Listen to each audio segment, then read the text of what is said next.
Hello there, very good evening and welcome to the news tonight here on Sabha TV, where we get you the day's top stories. I'm Tracy Shilchi and here are the headlines. Islamabad's move to counter India's surgical strikes finds no resonance with the UN. Centre issues countrywide alert after unprovoked firing continues along the line of control in Jammu and Kashmir.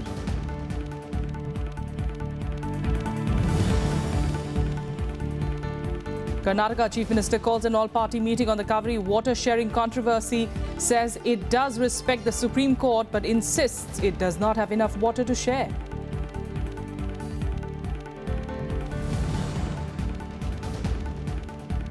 Undeclared income and assets amounting to 65,250 crore rupees are declared under the Income Declaration Scheme.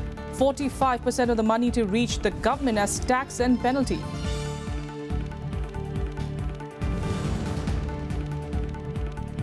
And India to ratify the Paris Agreement on climate change tomorrow. Agreement that will come into effect in 2020 seeks to keep global average temperatures from rising above 2 degrees Celsius.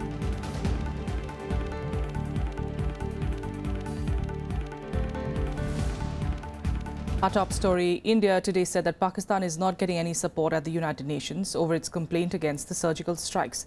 Pakistan is also facing global isolation, which many say is of its own making.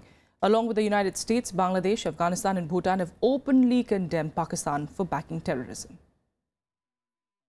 India on Saturday rejected claims that the UN mission monitoring ceasefire has not directly observed any firing along the line of control.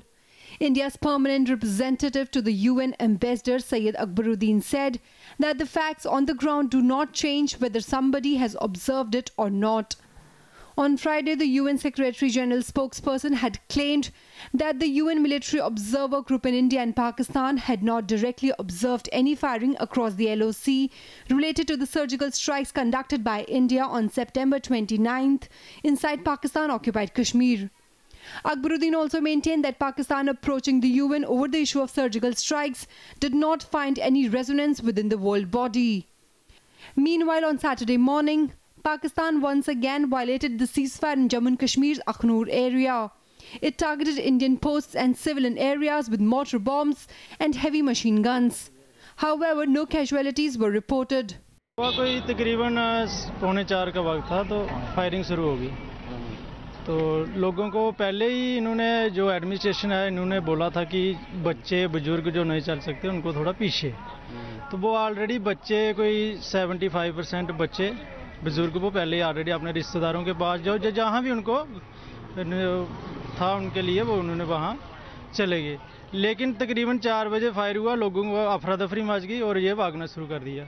However, the US has strongly objected to threats of nuclear warfare made by the Pakistan against India.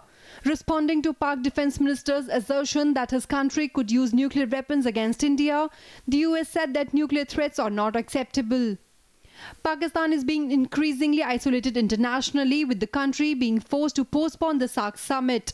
After Afghanistan, Bhutan, Bangladesh and Sri Lanka followed in India's footsteps and boycotted the meet. We are against all terrorist groups. We don't make distinction between terrorist groups. Wherever those sanctions are, they should be dealt with strongly and they should be taken out of wherever they exist. SAARC cancellation is a big slap on their face. That's more of a psychological blow. If one talks of isolation in terms of totally segregating them, then it has to lead to sanctions, which is what India should be aiming for. Amid escalating tensions between the two countries, Pakistan's media regulator has banned the broadcast of all Indian television channels in the country starting October 15th. Bureau Report, Rajya TV. Now, in his first remark after the surgical strikes by India across the line of control on September 29th, Defence Minister Manohar Parrikar on Saturday reiterated that anyone harming India will get a befitting reply. हम दूसरों के ऊपर राज्य नहीं करते, लेकिन अपमान सहेंगे नहीं और इसके आगे कदाई नहीं. एनेस्थेसिया देता है, भूल देता है, भूल बोलते हैं. भूल देने के कारण जो की ऑपरेशन होती है, सर्जरी होती है, उसको ध्यान में नहीं आता है कि सर्जरी हो गई. 2 दिन हो गया, पाकिस्तान को अभी तक ध्यान में नहीं है. But Pakistani troops continue to violate the ceasefire along the line of control 2 days after India carried out the surgical strikes in Pak-occupied Kashmir. On Saturday, Pakistani troops fired at Indian posts in Akhnur Tehsil of Jammu and Kashmir in the wee hours. Amid a heavy shelling of mortar, bombs and machine guns on the forward positions along the LOC, Indian forces also retaliated effectively. No loss of life or injury was reported, but Pakistani Rangers did target civilian hamlets in Badu and Chanu, forcing evacuation of the villagers. Some houses were also damaged in the shelling. Pakistan has stepped up cross-border firing ever since the Indian surgical strikes. Today's ceasefire violation was the 5th one by Pakistan in the last 4 days. हम ना डरे हैं ना डरना है. हम फौज के साथ भी रह सकते हैं और अपने बाल बच्चे तो हमने पीछे भेज दिया है. हमारे इस एरिया में पूरी दहशत बनी हुई है जी. उनका कोई भरोसा नहीं है कब क्या कर दे हो जी. सर इतना दबाव बना हुआ है कि छोटे छोटे बच्चे हैं, पता नहीं कब हमें भागना पड़ जाए. Meanwhile, Army Chief General Dalbir Singh Sohag today visited Kashmir to review the security situation along the LOC. He praised the officers and soldiers who carried out the strikes on Pakistani terror targets on Wednesday. Also in downtown Srinagar, curfew was lifted as the situation improved marginally in the city. Normal life, however, remained affected in the rest of the valley due to separatist-sponsored strike. In other news now, after an all-party meet on the Kaveri water dispute, Chief Minister Siddaramaiah has called for a cabinet meet to mull over the suggestions received from political leaders. Former Prime Minister H.D. Devegowda also began an indefinite hunger strike in Bengaluru to press the state's case. A day after the Supreme Court reprimanded Karnataka on the Kaveri water sharing controversy, former Prime Minister H.D. Devegowda began an indefinite hunger strike to seek what he claimed justice for his state.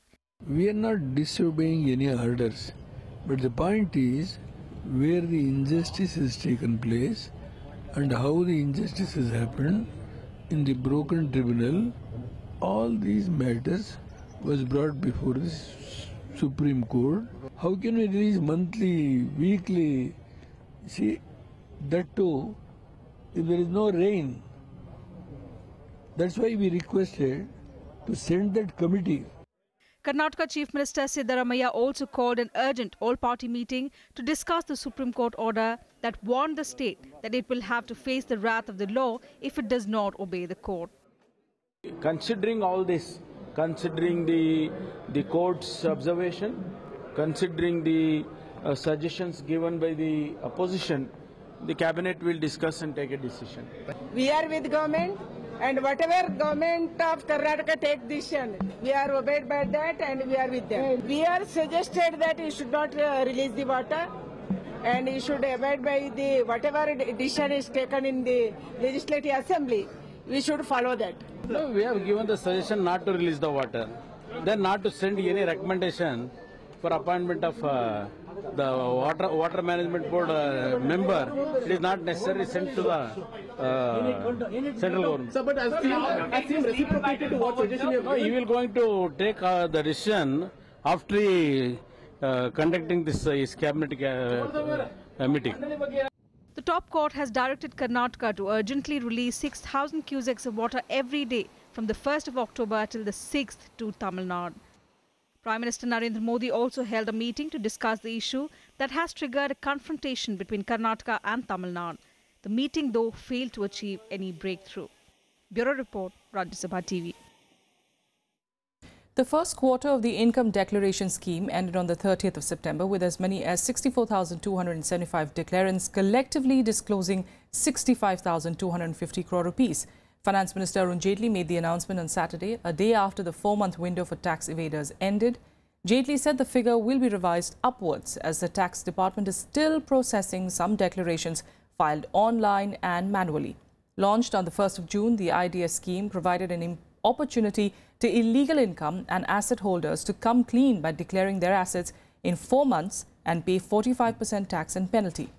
Now, the payments have to be made in 3 installments till September 2017. The first installment of 25% will be paid by November 2016, followed by another 25% by the 31st of March 2017, and the remaining amount will have to be paid to the Exchequer by the 30th of September 2017. The tax revenue from the scheme will help the government bridge the budget deficit.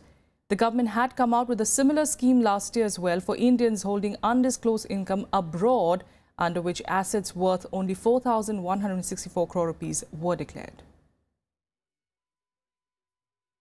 64,275 declarants, and the amount they have so far disclosed is 65,250 crores.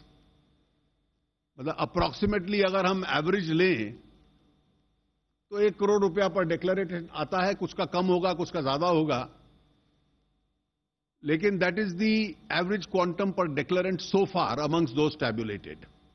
Now this figure, I am repeating, could be revised upwards once the final tabulation is done. It's an important step towards more and more people becoming tax compliant. And that I see as a positive development. India will ratify the Paris Agreement on climate change tomorrow to become one of the key countries in bringing it into force.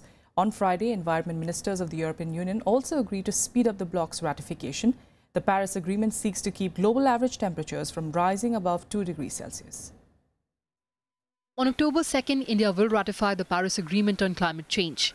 It will allow the world's second most populous country and the third largest emitter of greenhouse gases to join countries like US and China that have already ratified the agreement. India accounts for around 5% of world's total greenhouse gas emissions. India has shown the world that we are a responsible society. We select and elect time, position very rightly. And Pradhan Mantri ji has decided that on 25th of September, he announced, and on 2nd October, tomorrow, we are going to submit our ratification to UN. By 2030, India will increase the use of green energy and reduce emissions relative to its GDP by up to 35% from 2005 levels. It also has plans to quadruple its renewable power capacity to 175 gigawatts by 2022. Further, it will add 100 gigawatts of photovoltaic capacity, 60 gigawatts of wind power, 10 gigawatts of biomass and 5 gigawatts of hydro projects. We will make sure that our goals, our targets, whatever INDC has decided, we will achieve that in given time without development compromise. As many as 60 countries so far have deposited their instruments of ratification. That represents more than 47.5% of global greenhouse gas emissions. The agreement will set in place a climate action agenda that will take effect in 2020. India has affirmed that it is firmly committed to fighting climate change and would endeavour to achieve significant results. However, it has stressed that the new technology framework under the Paris Agreement should remove barriers to technology access and provide finance for higher technological costs. Reporting from Delhi, with camera person Sanjay Kumar, I'm Kriti Mishra for Rajya Sabha Television. Anti-AFSPA crusader Irom Sharmila has stressed on the necessity to lay the groundwork for a mass-based people's movement against the continued imposition of the Armed Forces Special Powers Act in Manipur and the northeast of India. This is the first time Sharmila has spoken to reporters in Delhi after breaking her 16-year-long fast. She suggested that the constitution should be amended regularly to suit the sentiments of the people. Since her arrival in Delhi, Sharmila has met a host of people, including Chief Minister Arvind Kejriwal. Why should the government remain depend upon a draconian law to govern its subjects? What the rulers really need is trying to know the real needs of the people. And with that, let's take you through some more updates from across the country and nationwide. BJP leader L. Ganesan filed his nomination papers for the lone Rajya Sabha seat in Bhopal on Friday. The 71-year-old former RSS functionary and state party president filed his papers in Hindi in the presence of Chief Minister Shivraj Singh Chauhan and other senior leaders at the assembly. A medium-intensity earthquake measuring 5.2 on the Richter scale on Saturday shook the border region of Jammu and Kashmir. The quake was epicentered around 62 kilometers from Muzaffarabad in POK. There are no immediate reports of loss to life and property.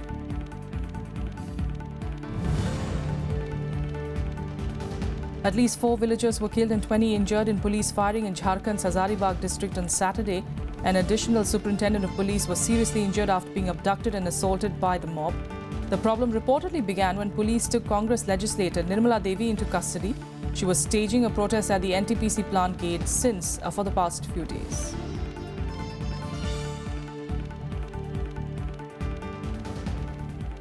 With a quick break here, we'll be back with more news in a bit. Stay with us.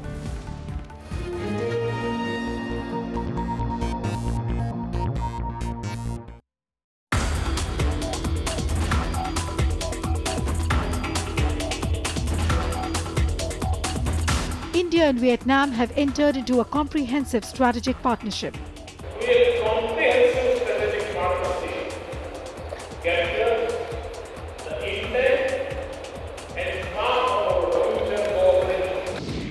Can the two nations contribute to the stability of Southeast Asia? Most of the challenges to its development and security comes from the maritime domain. Both the nations are fighting out the hegemony of China in subtle terms, not very openly. Watch our special report, New Delhi to Hanoi, only on Rajya Sabha television.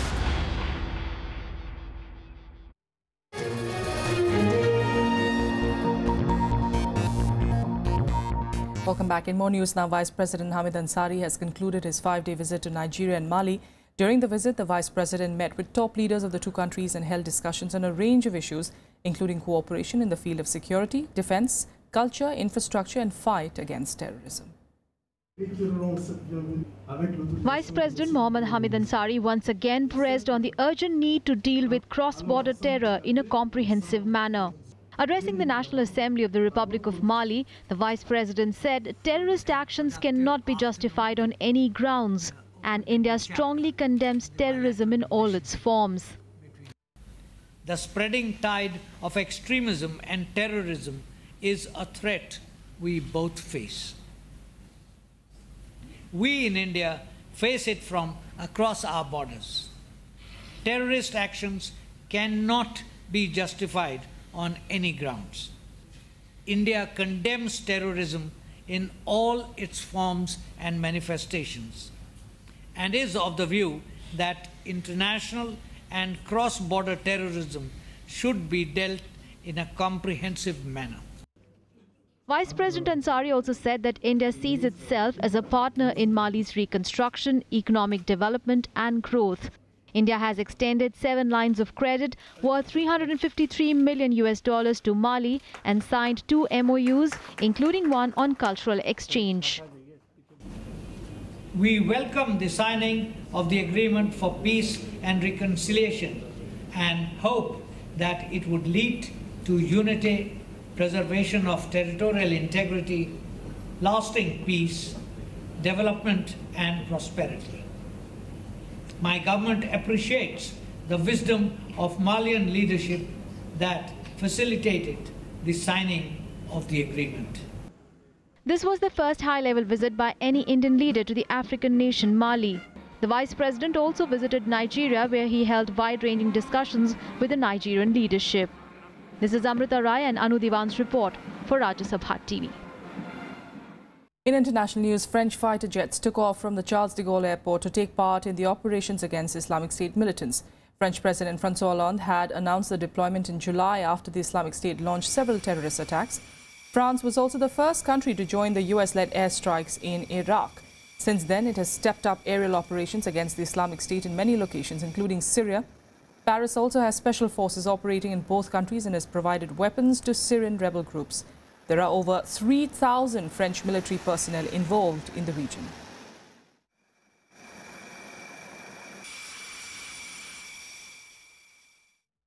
Meanwhile, the United States and the UN have condemned the remarks by Philippines President Rodrigo Duterte comparing himself to Adolf Hitler.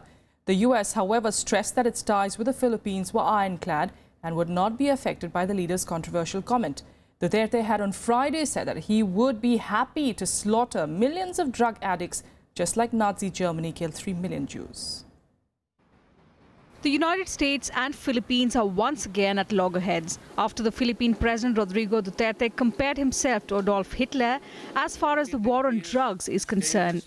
The United States called the comments deeply troubling but stressed that the old alliance with the Philippines remains strong and would not be affected by the controversial leader's rhetoric.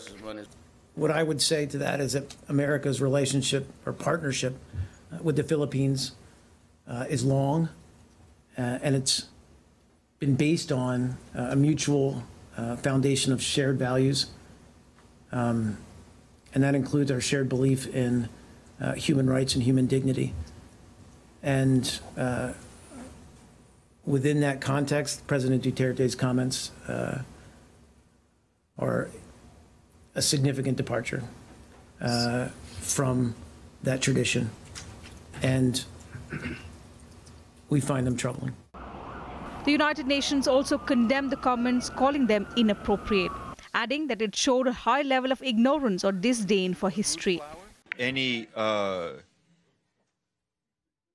use of the Holocaust and the suffering of the Holocaust in comparison to anything else, frankly, is inappropriate and is to be rejected. The Secretary General, I think, has made it clear, as have others in the UN system, of the need for the fight against the illegal use of drugs to be done in accordance with human rights standards, with international law, with a focus on the users and rehabilitation, and that has been his position. On Friday, Duterte compared himself to Hitler, saying he would be happy to slaughter millions of drug addicts, just like Nazi Germany killed 3 million Jews. Hitler massacred 3 million Jews. Now, there's 3 million drug addicts. There are. I'd be happy to slaughter them. At least if Germany had Hitler, the Philippines would have. But, you know, my victims, I would like to be all criminals to finish the problem of my country and save the next generation from perdition. After Duterte assumed office on the 30th of June, more than 3,500 people have been killed in police operations and attacks by unidentified assailants. His war on drugs has been heavily criticized by the United Nations, European Union, United States, the Catholic Church and several human rights groups. But Duterte has retorted, often with abusive language. Bureau Report, Rajya Sabha TV. And here are more international news updates in Global Buzz. Hurricane Matthew weakened slightly as it moved towards Jamaica. However, forecasters say it's still packing winds of up to 250 kilometers per hour, strong enough to wreck houses. The US has declared it a Category 4 storm after earlier reaching the top Category 5 on a scale of intensity. The storm is likely to make landfall by Monday.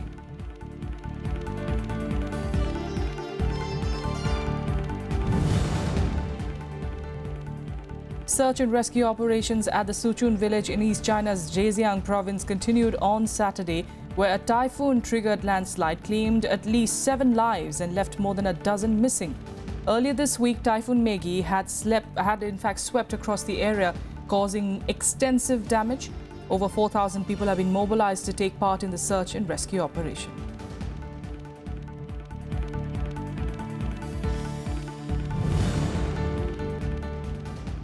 A joint military operation between Chad and Niger killed 123 Boko Haram militants since July and recovered a significant quantity of weapons.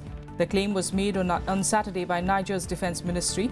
Allied Chadian and Nigerian forces launched an offensive against the Islamists after a surprise attack in Niger killed 30 of the country's troops in early June. All right, changing tracks. Let's talk cricket. And India gained an upper hand on day 2 of the second test at Eden Gardens after reducing New Zealand to 128 for 7 in their first innings. Pacer Bhuvneshwar Kumar rattled the visitors' batting lineup, picking up 5 wickets, while Mohammad Shami and Ravindra Jadeja took 1 wicket each. Only Ross Taylor and Luke Ronchi provided, in fact, some resistance for the New Zealanders with a score of 36 and 35 respectively. New Zealand still trails India by 188 runs with only 3 wickets remaining. Earlier, India were bowled out for 316 in their first innings, with wicketkeeper Ridhiman Saha remaining not out on 54. Cheteshwar Pujara remained India's top scorer with 87. Finally, the ball is pitched in Jadeja's half and he'll get 4 runs. And here are more updates from the world of sports in SportsBeat. India's Sania Mirza and her Czech partner Barbara Strykova missed out on their third title together after losing in the women's doubles final at the Wuhan Open. In a one-sided final, the Indo-Czech pair were outclassed by the American-Czech pair Bethany Maddox-Sands and Lucy Safarova 1-6, 3-6.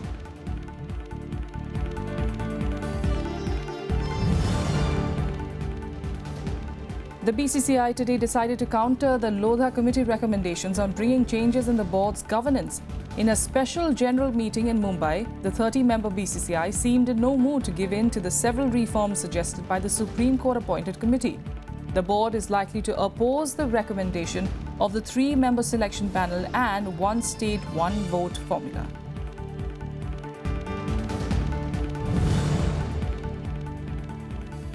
World F1 champion Lewis Hamilton seized the dominant pole position in qualifying for the Malaysian Formula One Grand Prix. The Briton lapped the 5.5-kilometer track in a stunning 1 minute 32.850, less than half a second off the quickest lap set by Fernando Alonso in 2005. This pole position was the 57th one of Hamilton's career and 8th of the season.